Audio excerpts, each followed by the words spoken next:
Assalamualaikum warahmatullahi wabarakatuh. Kita sempurnakan ibadah puasa dengan taklim. Kajian insyaallah hari ini akan menjelaskan tafsir tahlili, yaitu surat Al-Baqarah ayat 183. Biasanya kita tafsir maudhu'i, hari ini tafsir tahlili. Tahlili artinya menguraikan setiap kalimat di ayat itu. Temanya Ramadan, tapi yang dijelaskan oleh kita adalah setiap teks ilmu mudah. Judulnya hari ini menjelaskan sejarah, tata cara dan hukum puasa. Sejarah dijelaskan pada kalimat kama kutiba alal ladzina. Al-ladzina itu umat-umat zaman dulu. Kemudian cara puasa disebut di sini ayat ayyama ma'dudat. Caranya puasa dengan beberapa hari yang tertentu. Tidak seperti zaman dulu, lama puasanya. Yang ketiga adalah hukum. Hukum puasa dijelaskan kepada kalimat man kana minkum maridun fa'idatu min ain ukhar. Jadi ini hukum tentang puasa, nanti akan jelaskan. Pertama sejarahnya, kemudian tata cara puasa dan hukumnya. Kita memang sering dengar ayat ini dibaca oleh khatib atau oleh da'i dan lain-lain, tapi tentu tidak berdasarkan kajian tafsir. Makanya tahlili tadi, coba kita lihat teks-teksnya. Kalau ayat ya ayyuhalladzina amanu itu menurut ahli tafsir, ya itu huruf nida, panggilan. Kalau diartikan wahai itu namanya wa, itu bahasa Arab, wa itunya manggil. Nanti menurut ahli tafsir ya ayyuha itu, kalau ya ayyuhalladzina amanu turun di Madinah. Kalau ya ayyuhan nas itu turunnya di Mekah. Berikutnya ya ayyuha itu di Quran banyak. Ada nida ut-tahdid, panggilan disertai ancaman. Ya ayyuhalladzina kafaru, wahai orang kafir, aja diancam. Ya ahlul kitab, wahai ahli kitab, itu panggilan ancaman. Kemudian ada nidaur rahmah, panggilan disertai sayang. Ya ayyuhan nabiyyu, ya nisa'il mu'minin, itu panggil Allah rasa sayang. Ada nidaur tanbih, panggilan peringatan. Ya ayyuhalladzina amanu. Kadang kalau kita lihat kata-kata kutiba nih, kutiba alaikumusiyam, itu kutiba menurut ahli tafsir adalah maktub fil mahfud, yang dicatat ditulis lail mahfud. Makanya kutiba diwajibkannya sejak dulu di lail mahfud, itu kutiba. Ahli tafsir lapan kutiba di ayat ini purido. Apa bedanya kutiba dengan purido? Kalau purido diwajibkannya berdasarkan sabda Rasul atau takrir Rasul, itu namanya takrir, itu ditetapkan oleh Rasul, itu artinya purido. Kalau aujaba wajib, itu ditetapkannya oleh para mujtahid. Para mujtahid itu dari sejak Imam Malik, Imam Hanafi, Syafi'i, Hambali, dan atau para sahabat, termasuk para ulama ahli fikih. Jadi kutiba di sini adalah kewajibannya sejak dulu dalam mahfud di Sahih Qadim. Puasa itu sudah ditulis. Makanya bukan hanya kepada kita. Karena al-umamul maudiyah, umat-umat dahulu sejak Nabi Nuh sampai Nabi Muhammad SAW, itu disebut di sini alalladzina min qablikum, umat sebelum kamu. Nah, itu para nabi dulu, para mursalin dulu. Bagaimana menurut ahli tafsir sejarah puasa zaman dulu? Ya tentu berbeda. Karena berdasarkan Al-Quran surah Al-Maidah 48 dijelaskan likulli ja'alna minkum syir'atan wa minhaja walau sya'allahu wa rasulullah ja'alakum ummatan wahidah walakin liyabluwakum fima atakum fastabqil khairat. Berdasarkan surah Al-Maidah ayat 48, setiap kamu penghuni dunia ja'alnakum syir'atan wa minhaja, kami jadikan kamu setiap umat dunia itu ada syariat, ada aturan dan minhaj, cara. Setiap umat sejak dulu sampai sekarang ada minhaj dan ada syariat yang berbeda. Dijelaskan di situ walau sya'allahu la ja'alakum ummatan wahidah. Seandainya Allah berkehendak menjadikan umat itu satu sejak Nabi Nuh sampai Muhammad, bisa saja. Tetapi secara sunatilah berbeda dari aspek sosial, dari aspek kultural, dari aspek teritorial, dari aspek emosional, dan aspek proses spiritual. Jadi berbeda. Dan termasuk juga dari kekuatan dan tubuh. Umat sesuatu dari sekarang berbeda. Tetapi walakil yabluwakum fima atakum, sengaja berbeda itu syariat dan manhajnya untuk menguji kamu. Untuk apa? Tentu untuk lebih hebat. Tapi kehebatan itu harus diukur, dicontohkan kepada masa lalu, disebut uswah. Uswah hasanah adalah Rasul. Meskipun umat Nabi lain juga, Nabi lain disebut uswah hasanah. Tetapi yang harus dipakai hasanahnya adalah Rasul Muhammad SAW. Pastabikil khairat, di sini kita dituntut oleh ayat ini, karena berbeda tadi puasa, untuk siapa yang lebih hebat puasanya. Dan siapa pula yang lebih banyak pahalanya. Kalau puasa dilihat sejak dulu Pak, ya puasa zaman dulu ini, cerita dulu. Ini saya lihat di dalam pendapat para ulama, yaitu Anas bin Malik, yang dikemukakan Abu Ja'far Ar-Razi. Dia katakan bahwa imit umat dulu Pak. Ini cara umat dulu. Ketika turun ayat kutiba alladzina min qablikum, sahabat bertanya, ya Rasul, bagaimana itu umat dulu puasanya? Tapi ada salah satu yang singkat. Kutiba alaihim idza shalla ahaduhum mul ismah wa nama hurima alaihi ta'am wasyarab wan nisa ila mithliha. Ini salah satu hadis yang terkenal. Umat dulu itu Pak, kalau puasa diwajibkannya itu apabila sudah sholat isya, mereka maghrib buka Pak. Apabila sudah sholat isya, kemudian mereka tidur. Begitu bangun, tidak boleh makan lagi, tidak boleh minum lagi, tidak boleh hubungan suami istri, sampai kepada hari dia waktu buka. Jadi berarti kalau dilihat jumlah waktu, puasa zaman dulu itu sehari semalam. Itu Pak. Maghrib buka, isya, sholat, di situ tidak makan, tidak minum, tidak hubungan suami istri. Saya tanya, kira-kira berat atau ringan? Nah, lama atau sebentar? Bapak bisa jawab. Sekali lagi, bahwa puasa zaman dulu itu lama dan berat. Bayangkan Bapak, tidak boleh hubungan suami istri. Kemudian, umat-umat dahulu juga puasanya selain lama juga banyak. Sebab setiap sebulan 3 hari. Setiap bulan 3 hari. Itu berdasarkan hadis Bukhari Muslim. Kemudian ditambah Asyura. Kalau setiap bulan 3 hari, 3 kali 12 berarti 36. Tambah 10. Jadi 46 hari. Ini umat dahulu puasanya 46 hari dan lama. Surat Maryam sampai puasanya tidak boleh ngomong. Berat kan? Ya. Tidak boleh ngomong. Kalau kita tidak boleh makan, tidak boleh minum. Coba Bapak kalau sekarang suruh puasa tidak boleh ngomong, mungkin masih bisa, tapi ibu-ibu paling repot. Kalau ibu-ibu puasa suruh ngomong, kayaknya nggak bisa puasa.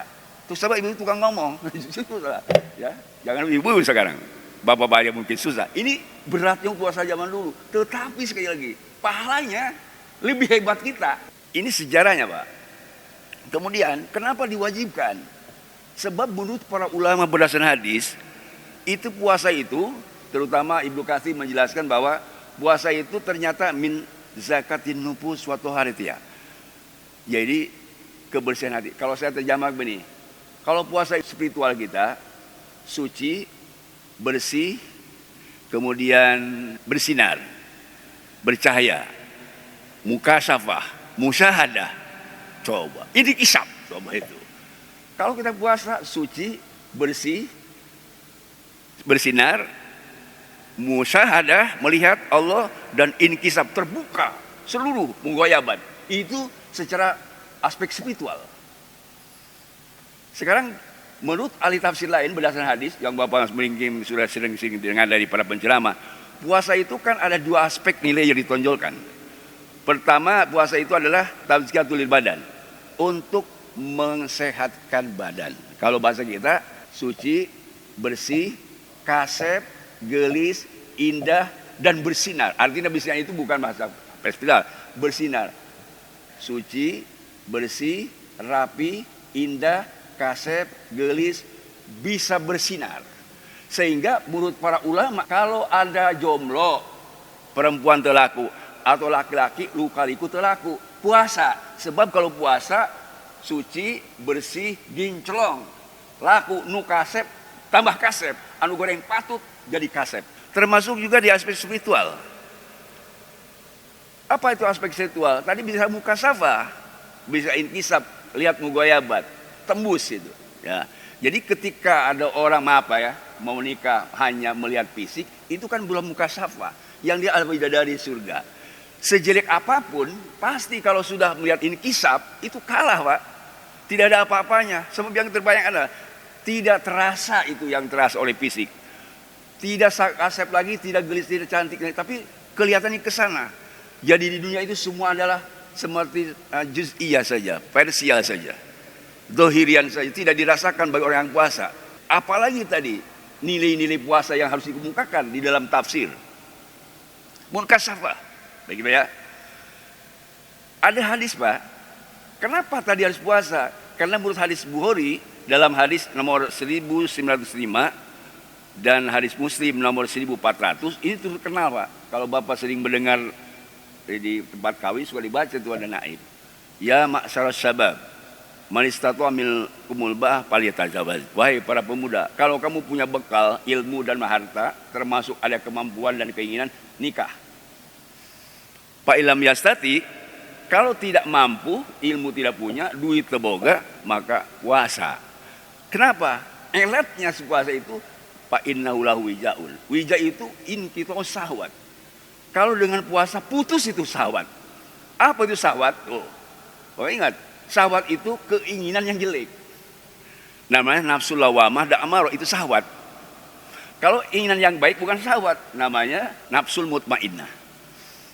Jadi hawa nafsu itu, Pak, hawa nafsu itu sebenarnya hawa itu turun, nafsu keinginan. Jadi keinginannya turun, rendah, itu hawa nafsu. Makanya tadi kalau dengan puasa inkito, putus itu syahwatnya. Syahwat yang jelek, Pak ya. Bukan syahwat yang baik.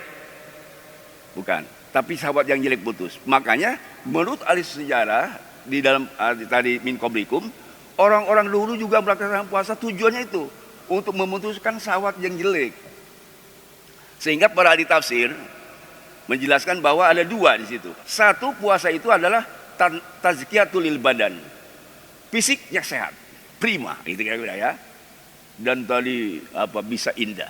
Dan kedua, tadyikun limasalikis syaitan, bisa menahan dan mengekang keinginan setan, perjalanan setan. Ini hadisnya sahih. Kenapa dengan puasa setan itu bisa dikendalikan? Karena dalam salah satu hadis Nabi riwayat Aisyah, inna syaitan la yajri min adam kama yajri dam. Setan itu berjalan pada tubuh setiap manusia seperti bergerak dan berjalannya darah. Semakin darah itu cepat bergerak, maka semakin setan juga ikut. Karena kita kalau sudah makan dan sehat, itu setan bergerak. Kecuali makannya dan minumnya, gerakan setan bisa itu dengan taqarruban liwajillah. Ternyata menurut Imam Abu Bakar Al-Jazairi, gerakan darah yang ada tubuh pada manusia itu bisa terkekang itu setan kalau taqarruban liwajillah, karena Allah tidak makan dan tidak minumnya. Belum nilai puasa, Pak. Belum nilai puasa, baru taqarruban saja. Saya mah niatnya lillahi ta'ala, tidak makan, tidak minum. Itu belum puasa, belum. Kalau sudah puasa, itu lain nanti, lebih tinggi nilainya. Jadi kalau sudah puasa, itu nanti ada yang wajib, yaitu namanya puasa Ramadan. Supaya gerakan setan yang ada pada tubuh kita terkendali. Sebab hadis Nabi ketika ditanya oleh Aisyah, fadhayiku majahru bilju. Sabda Nabi, gerakan setan itu persempit oleh kamu dengan lapar.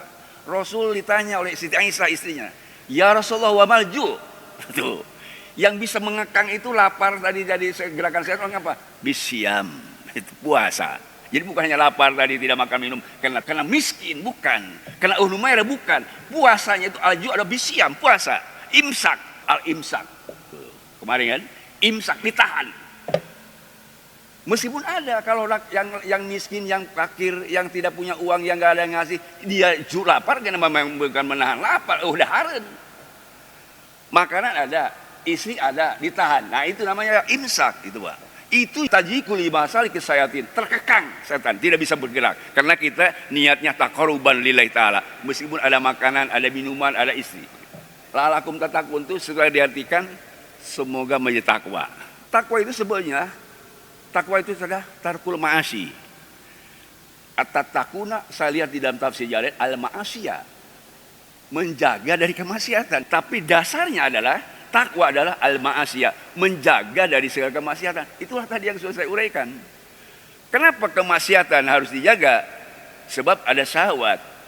Kenapa syahwat harus dikendalikan? Karena sumber segala kemaksiatan syahwat. Makanya tidak ada tarku syahwat, ada ijtinabus syahwat. Itu nanti bahasan ahli fikih. Baik, kita lanjutkan. Jadi tatakun itu dari al-ma'asiyah, supaya bisa menjaga dari seluruh kemaksiatan, sehingga nanti kita bisa takwa yang sebenarnya. Sebab maksiat itu kan ada besar ada kecil, Pak. Dilihat dari aspek jumlah, dari aspek nilai, dari aspek sosial, dari aspek kepribadian manusia. Ada besar ada kecil maksiat itu. Tapi kalau dilihat dari teks Al-Quran dan hadis, tidak ada besar tidak kecil. La sogiro tamal isror. Tidak ada dosa kecil kalau terus menerus. Wala kabiro ta'mal istighfar. Tidak ada disebut dosa besar kalau istighfar. Jadi istighfar itu adalah salah satu bacaan di bulan puasa yang diutamakan oleh Rasulullah ketika bulan Ramadan. Itu salah satunya. Supaya apa? Supaya istighfar tadi itu menghabiskan seluruh dosa secara lisan. Puasa iya tadi itu al-ihtiraq. Puasa itu membakar. Kalau istilah Rasulullah panas. Ihtiraq itu membakar. Tidak ada yang tidak luluh lantah kecuali dibakar. Sebab begini Pak, dengar Pak. Kalau tidak bisa dibakar dengan puasa, terpaksa manusia punya dosanya dibakar api neraka. Dosa itu bisa dibakar dengan puasa. Ihtiraq. Insya Allah. Tapi kalau sudah tidak dilakukan salah satu syariat yaitu puasa, terpaksa dibakarnya api neraka. Sebab di dalam api neraka itu membakar kesalahan-kesalahan kita. Lambat sholat dibakar, neraka wel. Tara sholat dibakar, neraka sakor. Orang kafir dibakar, neraka jahanam. Dan seterusnya dibakar. Habis dosa-dosanya baru masuk surga. Begitu Pak. Jadi al-ihtiraq itu adalah salah satu cara Allah menurunkan puasa untuk membakar dosa kita. Dan harus dilaksanakan puasa dengan baik. Habis semua. Kalau masih ada tersisa, mungkin kena puasanya kurang benar. Sehingga tidak bisa membakar semua kan. Atau mungkin, maaf kata Bu Somad deh, mungkin puasa benar, tapi dosanya mengkarat. Jadi saya kira ini dosa kita bagaimana ini? Bapak sadar gak dosanya sudah mengkarat? Kalau belum sadar Bapak lawarap puasanya. Kita harus sadar bahwa dosa kita sudah banyak sekali. Maka insya Allah dengan sabda Nabi, habis dosa kita dengan puasa. Sebab kalau tidak habis dengan puasa, terpaksa Allah nanti menghabiskan di waktu kita masuk di dalam api neraka. Jawabannya sini. Ini orang nih di BCP sudah ikut beres ke puasana. Dosanya mesti ayah. Dosa apa itu? Dosa apa? Dosa hati. Sirik, fidik, ujub, kikir. Itu yang dibakar. Ternyata saya lihat yang paling mengkarat dosa kikir. Sebab kalau penyakit lain habis semua, Pak. Kalau sudah sakit, mati, habis. Sakit, mati, habis. Tapi dosa kikir itu tidak bisa habis dengan mati. Tidak bisa dengan habis sebab mati. Tetap masih ada. Maka terpaksa dibakarnya adalah, dihabiskannya adalah oleh api neraka. Ayam ma'dudat, Pak. Ayam ma'dudat itu diterjemahkan beberapa hari yang tertentu. Ada din maklumat. Maklum. Maksudnya apa? Ramadan. Nah inilah syariat Nabi Muhammad SAW.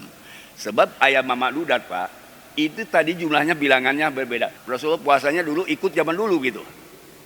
Begitu di Madinah, Sodul Islam, itu Rasulullah puasanya Pak, setiap bulan 3 hari.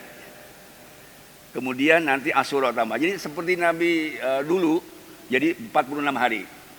Tapi ketika sudah dilakukan 46 hari, Syahrul Ramadan alladzi unzila fihi Al-Qur'an. Jadi ayam ma'dudat itu dinasah, disalin hukumnya oleh Syahrul Ramadan, gitu Pak.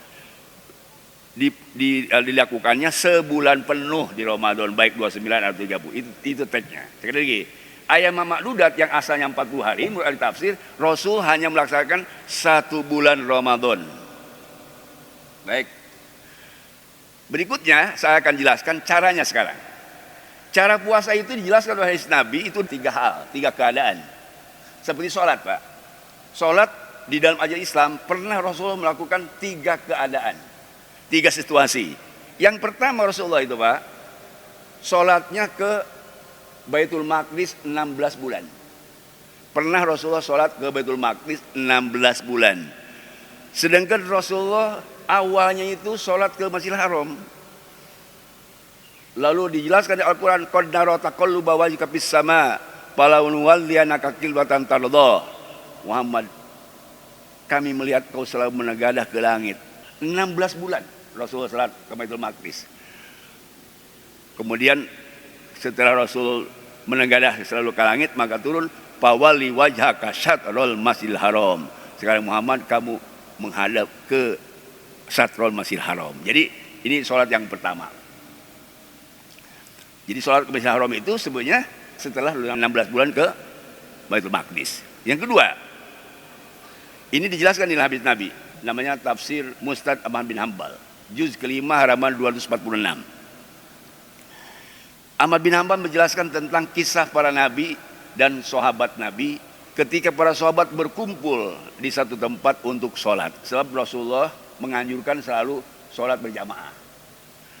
Berkumpullah para sahabat di satu tempat, kemudian azan. Setelah azan, hampir mereka sudah berderet, barisannya mau berjamaah. Lalu tiba-tiba ada sahabat datang kepada Rasulullah, yang namanya Yazid bin Abi Robah. Datang kepada Rasulullah, ya Rasulullah, tadi saya waktu berkumpul dengan para sahabat teman-temanmu, teman Rasul, aku perasaannya tuh seperti mimpi, tapi melek. Kalau aku mengatakan seperti melek, perasaan itu seperti tidur. Jadi antara itu Pak, antara tidur dengan melek. Sabda Nabi, melihat apa engkau? Begini ya Rasulullah, ketika tadi mau sholat kumpul itu, sudah azan, tiba-tiba ada orang yang bersorban putih. Kelihatannya itu, bersorban putih, kemudian ganteng. Lalu dia baca begini, Allahu Akbar, Allahu Akbar, Allahu Akbar, Allahu Akbar, sampai hayya 'alas shalah Pak. Itu. Hayya 'alas shalah, hayya 'alas shalah, hayya 'alal falah, hayya 'alal falah. Kata Yazid bin Abi Rabah, lalu berhenti. Setelah berhenti, Allahu Akbar, Allahu Akbar, asyhadu an la ilaha illallah, asyhadu anna Muhammadar Rasulullah, hayya 'alas shalah, hayya 'alal falah, qad qamatis shalah, qad qamatis shalah, Allahu Akbar, la ilaha illallah. Apa itu Rasulullah? Sabda Nabi, itu tadi Jibril mengajarkan untuk tata cara sholat. Mana Bilal? Panggil. Dipanggil Bilal. Lah, sini, adzan. Adzan Bilal, kayak bal gubes. Allahu Akbar, Allah, keras. Geus beres adzan, turun qomat. Setelah selesai adzan qomat, lalu ada Umar bin Khattab. Umar bin Khattab begini, ya Rasulullah, saya tadi sudah sholat tadi saya, tidak pakai adzan qomat. Sabda apa? Udah, kalau tadi Umar sholat itu sholatnya yang memang tadi, udah. Sekarang sholat cara dengan adzannya Bilal dan qomat. Jadi sholat yang kedua Pak, sholat yang pertama itu tadi tidak pakai adzan qomat, sholat kedua pakai adzan dan qomat. Ini tata sholat yang kedua. Yang ketiga, Rasulullah selalu berjamaah dengan sahabat. Lalu sahabat juga ada persahabat, mungkin dagang, mungkin ke kantor dulu. Tiba-tiba datang ke masjid, Rasulullah sedang sholat. Lalu nanya sahabat, berapa kali sholatnya itu? Berapa? Kayaknya 2 rakaat tadi. Kayaknya 3 rakaat itu. Ada yang, jadi tidak jelas sahabat itu 2-3-nya. Pokoknya Rasul sedang sholat. Lalu mereka ya ikut seperti Rasul. Sholat tadi lambat kan? Lambat ikutlah gitu, ikut ya masbuk, pernah dia Rasul ya masbuk. Beres sudah sholat, lalu ada Mu'adz datang. Kalian kenapa tadi sholat? Ya katanya lihat Rasul begitu. Saya mah tadi sudah sholat, tidak begitu. Beres, ribut tuh sahabat dengan Mu'adz. Kata sahabat, ini Mu'adz lagi-lagi nih, sholatnya tidak seperti kami tadi. Saya Nabi, udah kalau sholat Mu'adz ya udah, tinggal kamu yang besar. Jadi itu yang 3 kali sholat. Jadi sholat ada yang memang Mu'adz punya ijtihad sendiri, tidak ada tadi berjamaah, gitu ya, tidak ada disertai Rasul. Ada yang sholatnya diimami oleh Rasul. Ini 3 kali bentuk sholat. Jadi mana saja benar. Makanya nanti Bapak kalau di satu saat tidak berjamaah ya boleh-boleh saja. Tapi diusahakan selalu seperti sahabat Nabi, dan Nabi selalu berjamaah. Dan jangan masbuk. Itu Pak ya. Masbuk itu tadi definisinya apa? Masbuk itu kalau sudah ketinggalan ruku. Kalau imam sudah ruku, nah ya, di situ Bapak sudah masbuk. Kalau masih imam lakum dinukum waliyadin, Allahu Akbar. Nah, itu enggak masbuk. Itu patokan ya. Jadi Bapak kejar tuh rukunya imam. Nah, di situ enggak masbuk. Tapi kalau sudah imam nanti tidak, itu sudah masbuk. Bahkan lebih utama di dalam kitab fikih, mengajar sholat itu, roknya imam terakhir akbar, alifnya kita pertama.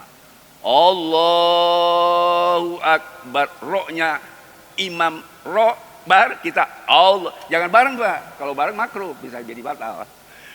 Imam Allahu Akbar, roknya itu akhir imam akbar, kita mulai Allah. Justru boleh menurut Imam Syafi'i, ketika kita belum selesai niat, lalu sudah roh kita Allahu Akbar, belum selesai semua kan 3. Qasdu ta'arud ta'yin. Ya, qasdu ta'arud ta'yin. Qasdu niat salat usoli. Ta'arud membedakan wajib dan sunat, ta'yin menentukan duhur atau asar. Ya 3 Pak ya. Jadi usoli, fardu duhri itu Pak. Usoli fardu duhri, arba rakaat ngambung. Pasti 4 rakaat ya. Itu yang 3, tidak boleh di luar roh, itu harus di dalam. Jadi yang boleh itu sebelum kita roh, sebelum rohnya selesai, kita harus apa? Harus dapat itu 3 macam, qasdu ta'arud ta'yin, usoli, fardu dan duhri. Kalau belum, itu setelah roh boleh gitu. Itu menurut yang saya tahu dalam kitab Fathul Muin karangan Ibnu Hajar Al-Haytami. Justru kalau tidak boleh, niat dulu baru usoli, gitu Pak, tidak boleh. Baik ya Pak ya? Baik. Itu tentang sholat Pak. Sekarang puasa. Nah, puasa juga ada 3 macam Pak. Satu, puasanya Rasulullah SAW ketika tadi ikut kepada min qablikum. Datang ke Madinah pertama kali, puasa setiap bulan 3 hari. Berarti 12 kali 3 berapa?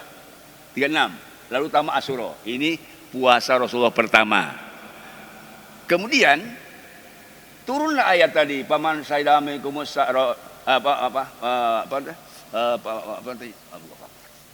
Syahrul Ramadhana. Ketika turun Syahrul Ramadhana, baru Rasulullah puasa bulan Ramadan. Itu yang kedua. Setelah tadi dinasah oleh Syahrul Ramadhana, jadi tidak lagi puasa tiap bulan 3 hari tambah 10 hari. Juga termasuk tadi penasahan Pak. Nasah apa? Karena kan puasa itu kan umum Pak ya, ayam mamak dudak. Artinya sakit, sehat, berjalan, di perjalanan itu boleh saja. Sehingga para sahabat ketika sebelum turun paman kana minkum maridun aw safarin itu memilih Pak. Boleh dia tidak puasa meskipun di rumah atau sehat. Boleh puasa, puasa boleh, tidak puasa boleh. Itu sebelum turun ayat waman kana minkum maridun aw safarin. Begitu Rasul lihat bahwa kenapa kok bulan Ramadan tapi pada terpuasa, pada sehat, iman lagi. Kenapa kamu gak puasa? Jawabannya jelas. Karena ya Rasulullah, kami melaksanakan sesuai instruksi. Kami tidak puasa karena gak ada aturannya seperti apa puasa itu. Bolehkah kami kalau misal sehat tidak puasa? Bolehkah kami kalau misalnya sedang di perjalanan puasa atau dan sebagainya? Maka turun waman kana minkum maridun aw ala safarin. Nah, faidatun min al-umur. Barang siapa orang yang sakit atau di perjalanan boleh buka. Kalau tidak di perjalanan tidak sakit gak boleh. Nah itu Pak. Di situ yang kedua. Jadi puasanya sekarang yang umum dinasa. Bagi yang sakit boleh tidak puasa. Bagi yang di perjalanan boleh tidak puasa. Itu menurut Al-Quran. Apakah ada lagi ya Rasulullah? Al-hamil wal murdi. Boleh tidak puasa di bulan puasa. Kalau hamil, reneh, boleh tidak puasa. Atau sedang murdi, menyusui anak. Menyusui anak, awas salah paham. Bukan menyusui suami, bukan. Menyusui anak yang boleh tidak puasa. Kalau salah paham, berarti kayak mana ya. Murdi, boleh tidak puasa di bulan Ramadan. Satu, saudara, orang di perjalanan atau sakit. Dan atau sedang menyusui, atau sedang hamil. Itu pun pada ditafsir nanti. Bagaimana sakitnya? Tapi ada definisi. Sakit yang layutikun, tidak kuat puasa. Kalau sakit pilek, sakit salesma, Ya, kenapa nggak puasa? Sakit pilek, Ustaz, nggak boleh itu, Bang. Tidak sah. Apa sakit mata? Itu sakitnya yang layutikun, tidak kuat puasa. Bagaimana sekarang yang musafir? Musafir, ada batasannya, marhalaten, perjalanan 2 perjalanan unta. Unta itu Pak diukur kalau sudah capek berhenti. Berjalan capek berhenti, itu 2 kali berhenti capek unta, di situ boleh tidak puasa. Sama dengan tadi kosan sholat atau jamaah. Yang namanya marhalaten. Jangan diukur ke pasar anyar, kenapa saya tidak puasa? Padahal musafir di imah kayu. Sebab musafirnya yang ada marhalaten gitu ya. Tidak asal jalan, tidak. Kedua, hamil juga. Kalau hamil itu Pak, hamil itu ini beda. Hamil itu baik dirinya berat atau tidak, sama dengan musafir. Jauh ya diukur. Tapi apakah dia musafirnya sampai payah? Apa tidak payah? Sama saja. Apakah perjalanannya pakai mobil, pakai pesawat, pakai kereta, atau jalan kaki? Sama saja. 2 marhalaten, baik pakai jalan kaki, pakai unta, pakai pesawat, pakai kereta. Kalau sudah 60 kilo, boleh tidak puasa. Oh, kan saya pakai pesawat. Ya gak apa-apa. Ini kan 2 marhalah, boleh buka. Itu ditafsir oleh para ahli hadis. Jadi musafir itu baik jalannya pakai jalan kaki, pakai pesawat, pakai mobil, pakai kereta, itu tetap boleh kita tidak puasa. Kemudian sekarang bagaimana yang muarod, yang sakit? Ini ada 2 Pak. Ada sakit yang payah, yang parah, tapi ada mungkin sembuh. Maka dia wajib qadha. Tuh. Tapi layur jabaruhu, yang sakit dan tidak mungkin sembuh, penyakit sudah kronis, tidak mungkin sembuh, itu tidak wajib qadha. Nah, bagaimana sekarang fidyah? Nah, lihat ayatnya. Wa 'alal ladzina yutiquna fidyatun ta'amu miskin. Bagi orang yang tidak mampu puasa atau tidak bisa melaksanakan puasa, terjemahnya, maka harus bayar fidyah, memberi makan ke miskin. Setiap dia tidak puasa, wajib mengeluarkan fidyah, berikan kepada miskin. Miskin itu ukuran, Pak. Satu orang miskin. Bagaimana orang fakir lebih utama? Miskin itu begini, Pak. Miskin itu orang punya usaha tapi tidak cukup. Supir, batangan sendiri, ojek punya sendiri, tapi tidak cukup. Penghasilan 5 juta sebulan, tapi kebutuhan 10 juta, itu miskin. Tapi kalau fakir, tidak punya batangan, supir juga ngojek juga punya orang, usaha juga tidak punya, nah itu namanya fakir. Jadi didahulukan fakir dulu miskin, tapi satu orang cukup. Berapa ukurannya ta'am miskin? Dijelaskan dalam hadis Nabi. Ta'am miskin itu diikuti balil kut, makanan pokok, dan cukup untuk 1 hari. Berapa ukuran 1 hari? Kiaskan kepada zakat fitrah. Zakat fitrah itu 3 mud. 3 mud itu kalau bahasa kita sekarang 3 kilo. 3 kilo. Itulah zakat fitrah. Sedangkan fidyah itu 1 mud. Kalau kemarin di kota Bogor 45.000 untuk zakat fitrah dibagi 3. Berarti bapak kalau tidak puasa, ibu yang hamil atau sedang menyusui atau sakit, orang tua, tiap hari bayar 15.000 dengan uang. Cukup. Bagaimana kalau lebih? Nah, lain lebih. Paman tatawa khairon. Kalau lebih itu lebih bagus lagi. 1 hari bayar 20.000 atau 1 juta atau 1 triliun, itu lebih bagus. Minimal 15.000, jangan 10.000, gak cukup. Atau beras seliter, gak cukup. Harus 1 mud. Itu ukurannya, Pak. Itu minimal 1 mud untuk orang yang tidak puasa. Siapa? Tadi, maaf, musafir, marid, kecuali yang baru, yang sakitnya tidak akan sembuh, atau aki-aki. Jadi yang hamil, yang menyusui itu bayar apa? Bayar setiap hari, setiap 1 hari 1 mud. Lalu apakah mutlak setiap orang yang sudah sakit kronis tidak boleh bayar, tidak fidyah? Maka berdasarkan hadis Nabi itu ada dijelaskan ketika para sahabat bertanya tentang Mu'ad. Mu'ad itu Pak sakit. Di dalam sejarahnya Mu'ad 2 tahun dia meninggal, sudah sakit parah. Bagaimana itu Mu'ad? Belum juga Rasulullah menjawab, Mu'ad sudah ada informasi. Ada sahabat yang mengatakan, Mu'ad sudah sakit ya Rasulullah, tetapi tiap hari dia membubur roti, lalu dibagikan. Kalau dikasih rotinya tidak cukup, sebab Mu'ad juga tidak cukup duitnya kurang. Itu roti terpaksa dibubur dibagikan ke tetangga. Itulah bayar fidyah. Memberi makanan kepada miskin bagi yang tidak puasa, baik sakit di perjalanan atau hamil dan murni. Nah, berikut terakhir, wa antasumu khair lakum. Apa itu maksudnya? Kalau puasa itu lebih baik daripada tidak puasa. Misalnya Pan tadi yang musafir boleh tidak puasa, yang hamil boleh tidak puasa, yang nyusui boleh tidak puasa, yang sakit boleh tidak puasa. Bagaimana kalau orang mukmin, saya mah pokoknya rek puasa biarpun sampai mati, itu lebih baik. Meskipun saya sudah tua, biarpun sudah saya tidak mampu, saya tetap akan puasa. Seperti ada orang niat, meskipun saya sudah sampai digotong, saya tetap akan ke masjid berjamaah, itu lebih baik. Ada orang sambil menyumpahin, pokoknya saya tidak akan puasa selamanya. Itu cepat ke neraka. Bagi orang yang sakit begitu niat, saya meskipun mati puasa, itu cepat ke surga. Bapak tinggal milih. Itu waktu semua khailakum. Jadi puasa itu jangan pun yang sehat. Yang sakit sekalipun, kalau dia puasa itu lebih baik. Maksudnya apa? Lebih baik cepat masuk surganya. As-sabikun, as-sabikun. Seperti para Nabi Mursalin tadi, yang sudah puasa sejak dulu, dari zaman Nabi Nuh sampai Muhammad, itu umamul madiyah. Atau Anbiya wal Mursalin al-Madiyah, para nabi itu semuanya berpuasa. Begitu kebajikan puasa dilaksanakan bagi orang yang sakit sekalipun. Tapi tadi kalau sakit tidak puasa kan rusuh, Pak. Hukumnya rusuh, keringanan dispensasi. Mudah-mudahan ada manfaatnya. Terima kasih atas perhatiannya. Sekali lagi kesimpulannya, surat Al-Baqarah 183 dan 184. Puasa itu sejak dulu dilakukan tadi untuk spiritual kita sampai makrifat dan badan kita supaya sehat. Kemudian perlakuan puasa zaman dulu juga pernah dilakukan oleh Rasulullah setiap bulan 3 hari, kemudian dinasah dengan syahrul Ramadan. Jadi puasa tidak hanya umum harinya, tapi bulan Ramadan. Kemudian bagi orang yang sakit tadi adalah rukhsah, pengecualian atau dinasah dari keumuman puasa wajib. Namun kalau tidak puasa itu rukhsah bagi yang sakit, bagi yang musafir, bagi yang hamil dan menyusui. Adapun masalah nanti fidyah, ini kesimpulan begini, fidyah itu. Pokoknya fidyah itu dari puasa berdasarkan nas qot'i. Wa 'alal ladzina yutinahu fidyatu ta'amu miskin. Jadi dinasah oleh fidyah kalau tidak mampu sebab dari apa? Tidak mampu sebab sakit atau murni menyusui dan atau punya anak masih kecil, ya, bagi ibu-ibu tentu ini. Baik, mudah-mudahan wa antasumu khailakum, kita tetap harus berpuasa dalam kondisi apapun.